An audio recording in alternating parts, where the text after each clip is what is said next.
Hello students, मैं उम्मीद करता हूं कि आप सभी लोग अच्छे होंगे।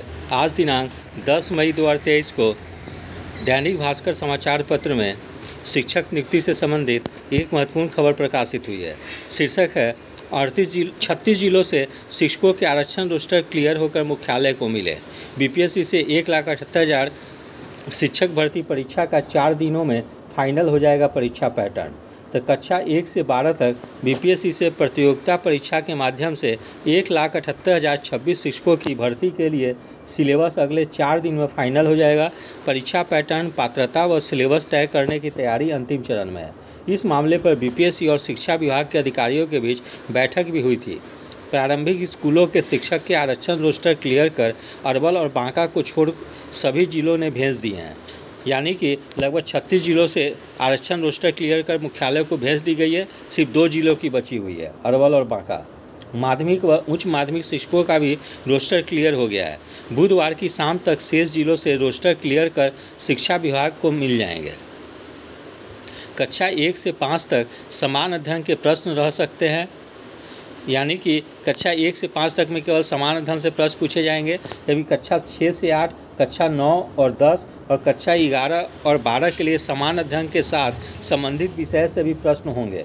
100 अंकों के वस्तुनिष्ठ परीक्षा के आधार पर अभ्यर्थियों का चयन होगा।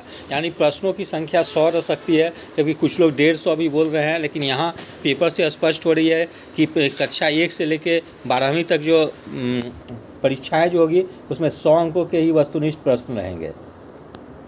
हालांकि अंतिम रूप से ये 4 दिन में तय होगा। हाई स्कूल में शिक्षक के लिए बीएड या एमएड के साथ स्टेट उत्तीर्ण होना अनिवार्य होगा। प्रारंभिक स्कूलों के लिए डीएलएड या बीएड के साथ टीईटी या सीटेट उत्तीर्णता अनिवार्य होगी। तो उम्मीद की जानी चाहिए कि इसी सप्ताह अंत तक यानी शुक्र शनिवार तक सिलेबस निश्चित रूप से क्लियर हो जाएगी और शुक्र या अगले सोमवार तक बीपीएससी को अधियाचना भेज दी जाएगी और अगले सप्ताह में ही शुक्रवार तक उम्मीद की जानी चाहिए कि बिहार लोक सेवा आयोग के द्वारा विज्ञापन जारी कर दी जाएगी। तो जब मुख्य शिक्षा विभाग या बिहार लोक सेवा आयोग के द्वारा सिलेबस जब स्पष्ट कर दी जाएगी तब अभ्यर्थियों के लिए तैयारी करनी काफ़ी आसान हो जाएगी। यद्यपि सभी अभ्यर्थी जो है कि समान अध्ययन का पढ़ाई करते रहें, क्योंकि समान अध्ययन निश्चित रूप से रहेगी। और जैसे पेपरों में खबरें आ रही है कि संबंधित विषय से भी प्रश्न रह सकते हैं, तो ये 2 विषय से ज़रूर रहेगी। कुछ लोग जो पेडागॉजी वगैरह भी बोल रहे हैं, लेकिन उसके बारे में भी स्पष्टता नहीं है। इसलिए आप लोग अभी समान अध्ययन और प्लस जो अपने संबंधित विषय जो हैं उसकी पढ़ाई करते रहें। फिर है शीर्षक है इधर शिक्षा मंत्री की 2 टूक, नहीं बदलेगी नियमावली। शिक्षक संघों वाम दलों के लगातार विरोध के बीच शिक्षा मंत्री प्रोफेसर चंद्रशेखर ने 2 टूक कहा है कि शिक्षक नियुक्ति नियमावली नहीं बदलेगी। जो लोग संशोधन कराना चाहते हैं वे सुन लें कि सरकार की नीति स्पष्ट है। जो लोग विरोध में उन्हें युवाओं के हित में नियमावली के समर्थन में खड़ा होना चाहिए। गौरतलब है कि शिक्षक संगठन की मांग है कि नियोजित शिक्षक को बिना शर्त राजकर्मी का दर्जा दिया जाए, बिना परीक्षा उन्हें नियुक्ति पत्र दिया जाए।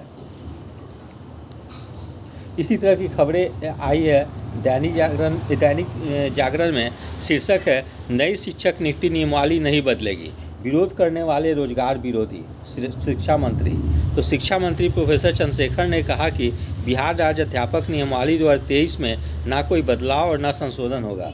नई नियमावली राज्य में रोजगार पैदा करने वाली है। नियमावली का विरोध करने वाले रोजगार के खिलाफ है। नियमावली में जो लोग संशोधन कराना चाहते हैं वो सुन लें। बिहार सरकार की नीति स्पष्ट है। उन्होंने नियमावली के विरोध में खड़े संगठनों से समर्थन की अपील भी की। मंगलवार को उन्होंने यह पत्रकारों से कही। उन्होंने कहा कि जो लोग शिक्षक नियमावली का विरोध में हैं उन्हें उसके समर्थन में खड़ा होना चाहिए। इसका विरोध शिक्षा हित में नहीं है। उन्होंने कहा कि बिहार ज्ञान की भूमि रही है, इसको वापस लाना है। सरकार की तरफ से उसी दिशा में कदम उठाया गया है। यदि कोई संगठन आंदोलन का रुख करता है वह उचित नहीं है। इस प्रकार से शिक्षा मंत्री के साथ साथ सरकार की नीति स्पष्ट है कि नियमावली में अब कोई संशोधन नहीं होगी और चाहे वो जो पहले से नियोजित शिक्षक हैं या नए जो स्टेट पास अभ्यर्थी हैं उन सभी लोगों को परीक्षा देनी होगी। फिर अन्य खबरें हैं जो सीईटी बीएड एडमिशन के लिए जो परीक्षाएं हुई थी उसके संबंध में भी सूचना दी गई है। शीर्षक है CET BEd first merit list जारी, अलॉटेड कॉलेज में आज से नामांकन।